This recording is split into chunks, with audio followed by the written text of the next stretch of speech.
ลอดเนาะโดยแต่บ่มีผู้เข้ามาซื่ออืมเพิ่นว่ามีผู้เข้ามาแล้วก็ต้องมีผู้ที่เข้าใจเฮาเนาะโดยมันจังสิพร้อมแล้วก็จังสิแบบ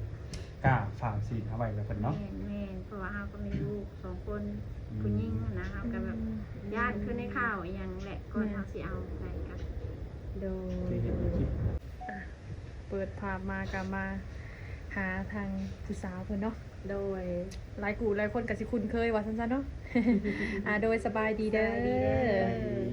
โดยสบายดีเนาะ มื้อนี้ก็เข้าพร้อมกันเนาะทีมงานเฮา อ่ะ FC เพิ่นก็ FC ใหม่ FC เก่าเนาะเพิ่นก็คือสิอยากฮู้สิเสียงนางนามเนาะแนะนำตัวเบิ่งดู แนะนำนี่แหละกา ชื่อว่าจังได๋อ่ะบ่ ค เทื่อน เก่าหรือว่าคนใหม่ โดย คนเก่าเพิ่นก็สิฮู้เนาะ โดย อันเปิดก็เปิดใจมาโดนแล้ว เด้อ ปี2 ปีเลย ตอนเปิดแรกๆก็สิมีคุยอยู่พออยู่ๆก็แบบเพิ่นเงียบหายไป อืม เทื่อก็เข้าใจกันแบบบางเทื่อก็บ่เข้าใจกัน อืม เฮาก็บางเทื่อเฮาก็แบบคันบ่เข้าใจกันเฮาก็สิบอกว่ามีผู้บ่าวแล้วตัดใจว่าสิโลด ก็ ตัด ไป เลย เนาะ แม่น ตัดปัญหาไปเลยเนาะ แม่ เพิ่นจังสิบ่ได้ทักมาหาเฮาอีกเนาะ แม่น ยังบ่ได้คุยหยังกันหั่นนะ อ่ะสำหรับ FC ใหม่อยากฮู้ชื่อทั้งเจ้ามีชื่อว่าแนวใดอ่ะ ชื่อบัว สาวบัว โดย อายุ 32 อายุ32แล้วบ่ โดย เคยมีครอบครัวแล้ว เคยมี เคยเนาะมีลูกมีหยังบ่ มีลูก2 คน อืม แต่ว่าลูกเพิ่นนี่คือสิใหญ่เบิดแล้วก็เบิ่งแม่นบ่ เป็นสาวเลย นั่นเด้ เป็นหมู่แม่ เอ เอ อ อ จักปีก็ผูกกกนะ 16 โอ้ กำลัง ปี วัยเป็นสาว เออ เป็นใหม่ ผู้ที่2นี่จ้ะ ที่2 14 โอ้ โลกห่าง2ปีนะ โดย เป็นสาวเบิ่นแล้วเนาะ อืม โดย แต่ว่าซาบัวเนี่ยเป็นแม่ห้างบ่หรือแม่ใหม่ ไม่ห้าง แม่ห้างเนาะ โดย อยู่เป็นโสดมาโดนปานใดแล้วเนี่ย โอ้ยหลายปีเลยนะ หลายปี โดย คือว่าเปิดใจมาเนี่ยก็เข้า2ปีแล้วแม่นบ่ โดย ก็ยังบ่ทันมีคู่อยู่ ยังก็มีแต่แบบเปิดใจแรกๆก็มีคุยมีหยังก็มี มีค คุ น ย คุยมีคนล้มเนาะ แม่น โอ้ แต่ตอนนี้ก็บ่มีจะโดนแล้ว โอ้ เกือบสิฮอดปีแล้วแหละ อยู่เป็นโสดมานี่ โดย อืม แบบบ่ได้คุยไผหั้นนะ โอ้เป็นใดบ่มีคนคุยบ่หรือว่าบ่อยากคุย อืม ก็บางคนก็ทักไปทักมาก็แบบเขาเงียบไปเองหั้นนะก็บ่ฮู้สาเหตุว่าเพิ่นเป็นอิหยังเฮาบอกในแบบการครอบครัวของเฮาว่าเป็นแนวนี้เฮามีลูกจักคนอะไรอย่างเงี้ยนะ โอ้แบบสไตล์แบบมาบอกไปแล้วแล้วก็ฮู้แล้วเขาเงียบไปประมาณนี้บ่ โดย แสดงว่าเขาหับห้องบ่ได้เนาะ โดย อืมเป็นแล้วเป็นจังได๋มื้อนี้เราออกมาเปิดใจจังซี่เนี่ยคืออยากหาคู่อีกแม่นบ่ โดยก็ตอนแรกก็คือแบบร่วมกันไปก่อนหั้นนะ โดย คือถ้าร่วมกันเข้าใจกันมันก็บ่ยาก บ่ยาก โดย แต่ว่าความพร้อมนี่มีแล้วแม่นบ่ แม่นพร้อมตลอด พร้อมตลอดเนาะ โดยแต่บ่มีผู้เข้ามาซื่อ อืมเพิ่นว่ามีผู้เข้ามาแล้วก็ต้องมีผู้ที่เข้าใจเฮาเนาะ ๆโดย มันจังสิพร้อมแล้วก็จังสิแบบกล้าฝากศีลเอาไว้กับเพิ่นเนาะ แม่นเพราะว่าเฮาก็มีลูก2 คนผู้หญิงนะเฮาก็แบบญาติคือในข่าวอีหยังแหละก่อนเฮาสิเอาไปกัน โดย ที่เห็นในคลิปก็ยากคิดเสร็จตัวเองนํเนาะ แม่น อืมถ้าเกิดว่าอยากสร้างครอบครัวเนี่ยต้องในเรื่องบอกต้องเป็นคนไทยคนลาวหรือคนทางใดนะ คนหยังก็ได้ขอให้เพิ่นเข้าใจเฮาเป็นคนดี เป็นคนรู้มั่นขยันแค่นั้น ยังที่เรื่องก็คือแบบให้เข้าใจเฮาแบบบ่มีเงาหั่นนะบางคนก็มีเงาแฮง มีเงาเอาในใจเจ้าของบ่ แม่น แสดงว่าเคยเจอมาแล้ว เคยเจอมาทุกรูปแบบโรคจิตก็เคยเจอได้ โลกจิตก็เจอ แม่น คำว่าโลกจิตนี่มันไปทางด้านใดโลกจิตเนี่ย มันก็แบบ อืม อยากเปิดกล้องอยากให้คนอนุญาตอยากมีเพศสัมพันธ์ทาง ออนไลน์ แม่น อืมเนาะ ว่าไงคืออยากให้เฮาเปิดนั่นเปิดนี่ให้เบิ่ง แม่น โอ้เนี่ยโลกจิตลักษณะนี้เป็นบ่แค่นี้เนาะ โดย เจอหลายบ่คนแบบนี้ ก็เจอประมาณ2-3 คน เป็นคนลาวบ่ได้บ่ คนไทย เป็นคนไทยทั้งนั้นเลย แม่น เอาว่าแล้วเอาก็ไปสร้างเนาะผู้หน้าบ่ฮู้ใจเนาะ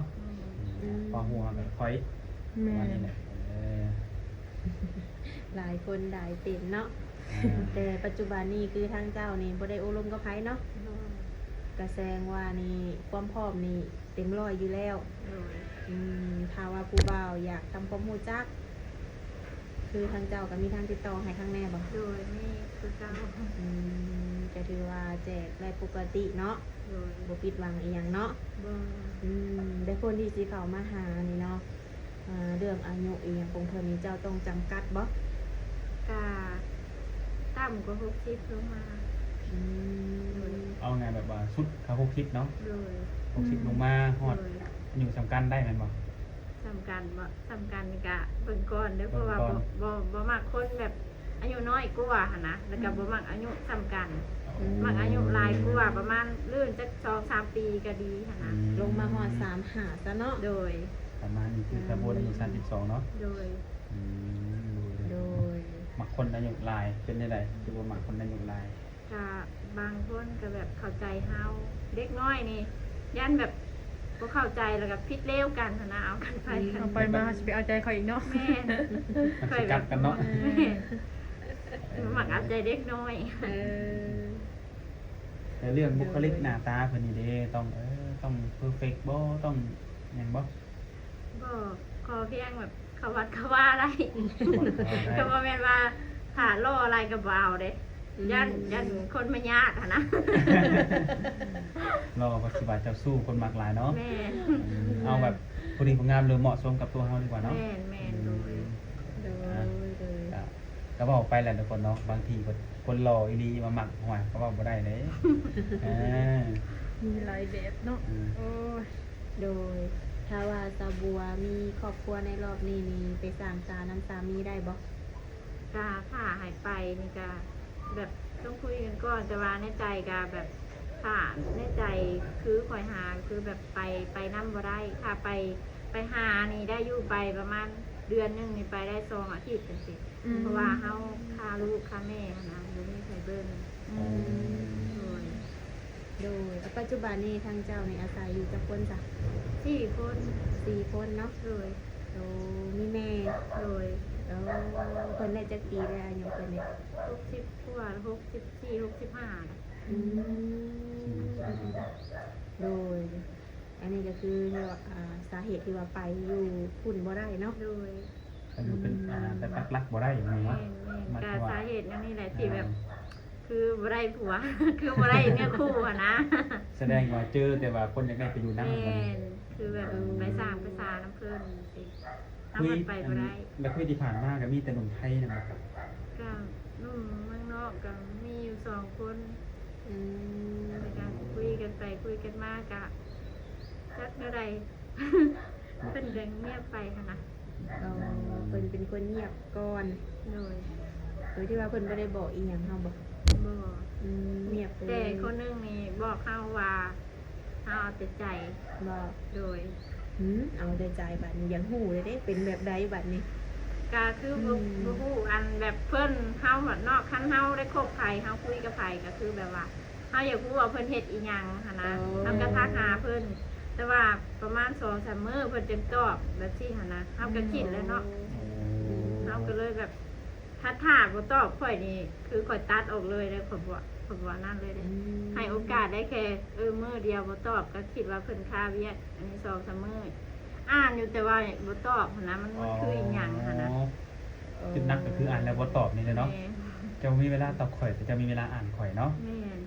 คือความหมายถ้าอ่านแล้วต้องตอบเนาะ โดยคันค่าเวียกก็แค่จิ้มบอกว่าอ้ายเฮ็ดเวียกอยู่แค่นั้นก็จบแล้ว แค่บอกให้เฮาฮู้เนาะ แม่น แม่นอยู่ เฮาแค่อยากฮู้ว่าตอนนี้เนาะเฮ็ดหยังอยู่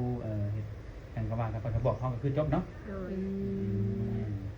ก็คือเป็นเรื่องปกติหั่นแหละเนาะถ้าว่าเฮาคบกับใครแล้วเขาก็อยากฮู้เนาะเป็นเฮ็ดหยังอยู่กินข้าวกินน้ำแล้วบ่เนาะ คันค่าเวียกก็แค่บอกเฮาก็ใหญ่แล้วก็เข้าใจเพิ่นเนาะ แล้วก็บ่สิแบบเศร้าซี่หั่นนะ อืมโดยในทางสะบัวนี่แบบบ่มักผู้ชายแบบใดสักสะบัว จ้าบ่มักผู้ชายที่แบบคิดตัว ติดตัวเนาะหลัก มีหยังก็ให้เว้าความจริงหั่นนะ ๆอืม หับบ่ได้หรือหับได้ก็จังว่ากันทีหลังเนาะ แม่น อืมแม่น โด แม่น ย แม่น ให้บอกกันตรงๆมาเลยเนาะ แม่นแม่น เปิดใจคุยกันว่าซั่นซะเนาะ แม่น อืมโดย คือแบบว่าเรื่องหน้าตาคุณห้อยอิหยังเพิ่นก็ได้เบิดแม่นบ่ โดย ธรรมดาคนเฮาเนาะ โดย อืมคือเจ้าก็เปิดใจมานี่ก็เกือบ2 ปีหลายคนก็ว่าเจ้านี่มีลูกมีผัวไปแล้วเพิ่นว่า โดย มีแต่ลูกเนาะ ลูกน้ำมี ลูก ลู ก็ ก มี เพิ่นนะ FC บางคนเพิ่นก็ให้มาหาเด้อถามข่าวอยู่เพราะว่าเพิ่นเห็นคลิปเนาะเพิ่นอาจจะเห็นคลิปเก่าเพิ่นเลยอาจจะมี FC เพิ่นเบิ่งแล้วมันเด้งขึ้นมาเนาะ โดย ก็เลยว่าให้มาถามข่าวแน่เอาผัวแล้วบ่เพิ่น อ๋อ ว่าอาจ คน จะ เฮาเนาะบางคนก็เห็นเฮาไปกับแบบผู้บอกผู้บ่าวก็คิดว่าเขามีผัวแล้วอย่างนี้ก็ตามภาษาคนโสดเนาะบางเทื่อเฮาแบบพาเขาเจ้าเนาะพาเฮาไปหันไปนี่นะคนในบ้านนี่แหละเป็นผู้ชายอย่างซี่หั่นนะเขาก็เข้าใจผิดก็แล้วแต่เขาแบบว่า มัน แม่น ของ กว่า เจ้าเนาะ เนาะต้องถามก่อนเนาะ บางคนเนี่ยนะแบบคนเขาบ่จักเฮาเนาะแบบเขาไปกับน้องชายเขาว่าเป็นผัวก็มีนะคุณพี่ผู้เฮานะ โดยแม่แต่ว่าอันนี้คันมีนี่ทุกเจ้าก็เห็นแล้วเนาะเพราะว่าขนาดรีบ รีบมาข่อยยังมูเลยข่อยยังตกใจเลย ถ้าบอกอีกเรื่องถ้าว่ามีผัวเนาะมันก็สิบ่นั่งมาหาคลิปบ่หรือว่าเปิดใจให้ผู้สิมันก็บ่ได้ดอกเนาะ แม่น ผัวสิยอมบ่เห็นเมียมาเปิดใจให้ผู้บ่าว กับ เนาะ เขากับบ่ยอมดอก นั่นแหละคนเชียร์มากก็คือผัวก็สิว่าให้ผัวแล้วเนาะ แม่น ให้นั่นแหละทุกคนเนาะบางคนก็ยังฮู้ก็คือมันนี่ก็ได้ฮู้แล้วแหละว่ามีหรือบ่มีเนาะคือมาสิได้นี่นะให้เพิ่นกับลูกเพิ่นเนาะ โดย แบบคนที่สิเข้ามาหาสะบัวในฐานะเพิ่นนี่เจ้าจำกัดบ่ บ่ก็แค่แบบเพิ่นรู้จักทำมาหากินนะข่อยบ่ตีว่าคนทุกข์คนยากแบบก็แค่เพิ่นรู้จักทำมาหากินดูมัน มันข ข่อย ยัน พอ หา แค่ เนาะ นั้นโดย ถึงจะบ่มีแต่ก็บ่นอนล่าหาทุกวิธีทางเนาะ แม่ เพราะว่าเขาต้องให้กุมลูกกุมเมีย แม่ เนาะคนเราเรื่องฐานะเป็นบริวารที่ต้องรวยล้นดูอย่างมากมายกันเนาะพอเป็นคนขยัน ถ้าขยันนี่มีแน่นอนมือรวยเนาะ โดย จางก็รวยชายรวยไวบ่ นั่นแหละ เออ พวกขาดพวกคืนในแต่ละมือเนาะ โดย แต่ว่าถ้าบัวกับพร้อมที่จะจับมือสั่งซาไปกับเพิ่นได้ที่เนาะ คันว่าในกรณีที่ว่าเพิ่นอยากมาหาฮอดเฮือนฮอดซ่านได้จักสะบัว ก็มาได้ มาได้เนาะ โดย อืม ตั้งแต่เปิดใจหาผู้มาเนาะแบบมีคนมาหาฮอดเดือน ก็มีแต่ไอ้หักที่เพิ่นเฮ็ดเรือนนี่ให้ เห็นเพื่อนหลังนี่แมันบอก แม่นผู้ซิพามา อืม เรียนเพิ่นมาอเมริกาเพิ่นอยู่อเมริกา อ๋อ ได้มาเท่านึง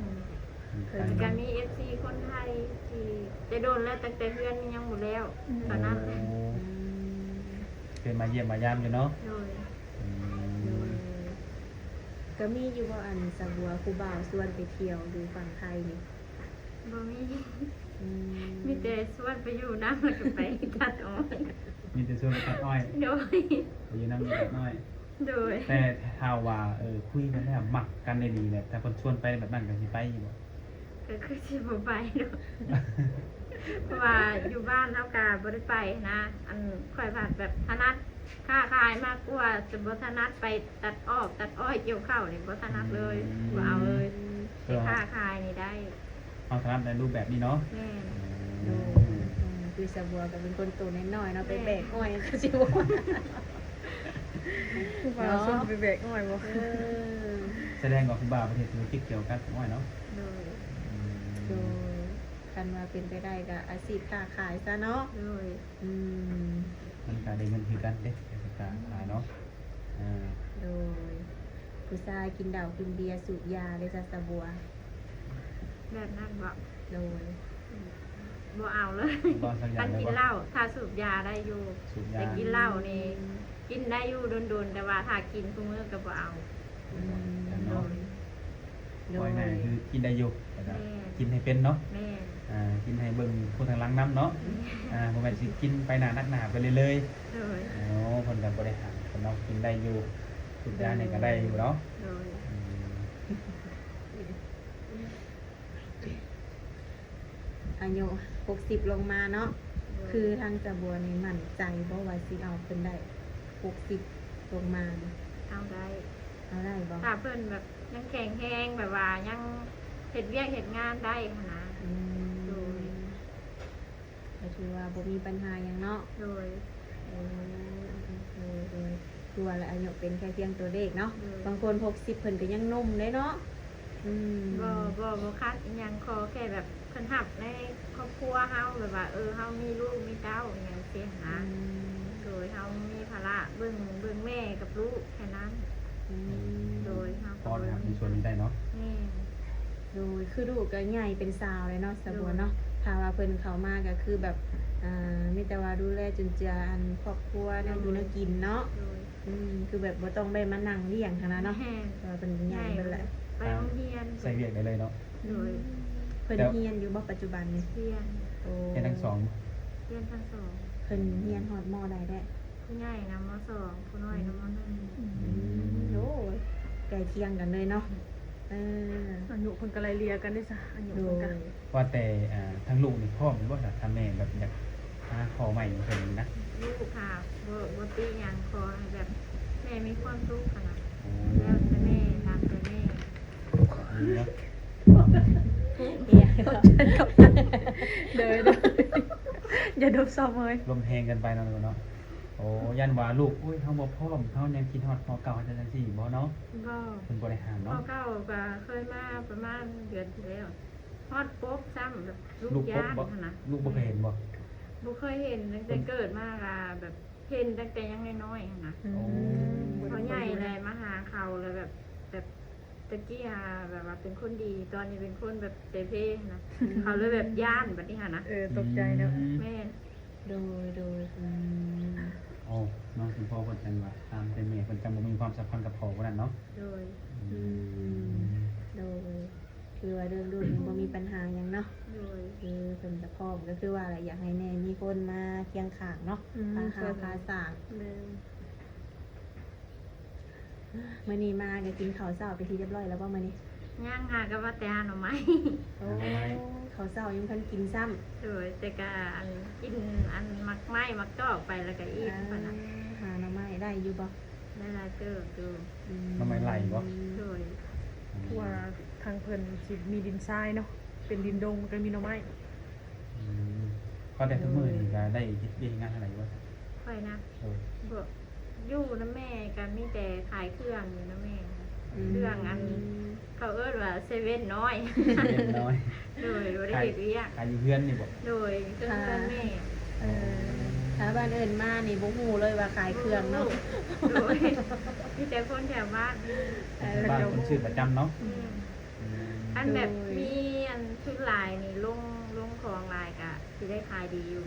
เพราะว่าแบบเขาค้านออกไปนอกหั้นนะเขาก็มาซื้อเป็นอันนี้ได้ขายดีเฉพาะโดยเฉพาะขนมนี่เด็กน้อยลายปุ้งเลยนะ ทำว่าทุนหลายปานใดทุนเนี่ย ก็ประมาณ5,000-6,000ก็ได้ แต่อันนี้เพิ่นลงเท่าละ1,000 แต่ละพันหนึงเนาะ แม่นจะ5-6 แสนสิ5แสน ตามงบเฮาเนาะ แต่ว่าถ้าเฮามีทุนเฮาเอาซื้อมาลงหม่องเดียวเนาะลูกค้าก็สิมาหม่องก็คือจบบ่ง่ายกันเนาะ อันนี้เบิดมีเบิดมาพริกแป้งนัวอีหยังมีเบิด เพิ่นเก่งก็มีทุนเนาะ โดย โดยจังหวัดสระบัวจังหวัดถนัดละทางค้าขายเนาะเพราะว่าปัจจุบันนี้ก็ขายอยู่เนาะ โดย แต่ว่าเป็นส่วนของแม่จังซี่ แม่ บ่ ส่วนของแม่ แต่ว่าเฮากะกินน้ำเพิ่นนั่นแหละเพราะว่าเพื่อนเดียวกันนะแต่คือเฮาอยู่เพื่อนอันนี้เพิ่นก็บ่ได้ลงมาอยู่นำเฮานะ เอาไปอยู่เพื่อน เอาคนอยู่พุ่นบ่ แม่ให้เพิ่นลงเพิ่นก็บ่ลง เออ เท่านะเพิ่นเค เค ย ยทราบผู้เฒ่ากันเนาะ แบบเพิ่นตื่นเคยตื่นมาหนึ่งค่ะแต่เช้าที่อยู่กินในหันเลยแบบ อันนี้ผัดยังบ่มีเฮือนครัวนะเพิ่นว่าลงมาก็ย่านลำบากเพิ่นเลยสิขึ้นไปเฮ็ดกินอีก เที่ยวขึ้นเที่ยวลงมันยากเนาะง่าย ก็เลยเฮ็ดอยู่พุ่นนอนอยู่พุ่นลานกระติกไม่เท่านอนแล้วไม่เท่าบ่สอบเพิ่นน่ะนอนผู้เดียวอยู่นี่นะ ก็ดีคือกันเนาะมันเฒ่ากันเนาะสมมุติกันเนาะเคยมาคือทำเลการขายเขื่อนนี่คือว่าหน้าบ้านของชาวบัวนี่ก็โอเคอยู่นะ แม่น แต่ว่าการขายเขื่อนเนาะเพราะว่าขนาดมันก็กว้างอยู่ แม่นแม่นเนาะอยู่ในนี้ คิดสิเฮ็ดอยู่บ่ซั่น ก็คิดสิเฮ็ดแต่ว่าบ่มีทุนนะอายหักก็ว่าสิเฮ็ดให้ตั้งแต่โดนแล้วแต่ว่าบ่ได้ติดต่อเพิ่นสิฮอดปีแล้วเพิ่นว่าสิเฮ็ดให้ตั้งแต่เฮิงแล้วตั้งแต่เฮือนแล้วแต่ก็บ่ได้คุยกันแล้ว ก็เลยอยู่ไปเมื่อใดมีคิดว่าผู้แหละลูกใหญ่ส่งลูกไปเฮ็ดเวียกกะจังสิเอาขึ้นโดยพ่อแม่ไปได้แล้วนะอยู่น้ำแม่เพิ่นก็เฒ่ากันเจ็บก็นอนแน่ๆจูเพิ่นคอยอยู่ดี เจ็บเนี่ยยามหนาวเนี่ยเนาะ ตัวนี้เป็นยากบ่ เฒ่านะแม่นี่ขยะโรคเฒ่าเพิ่น โดยเพิ่นก็อายุได้เลยเนาะ อยู่ 10 กว่าแล้วก็ถือว่ามื้อนี้มาก็ครบรอบ2 ปีแล้วจังเนาะเอามาหาเนี่ยเนาะหล่นเติบแล้ว 2 ปี เนาะ โดย วางวันมารอบหน้าเนี่ยสิมีผู้ดังข้างๆเนาะ โอ้ย มาจะได้นั่งแต่คนเดียวโดย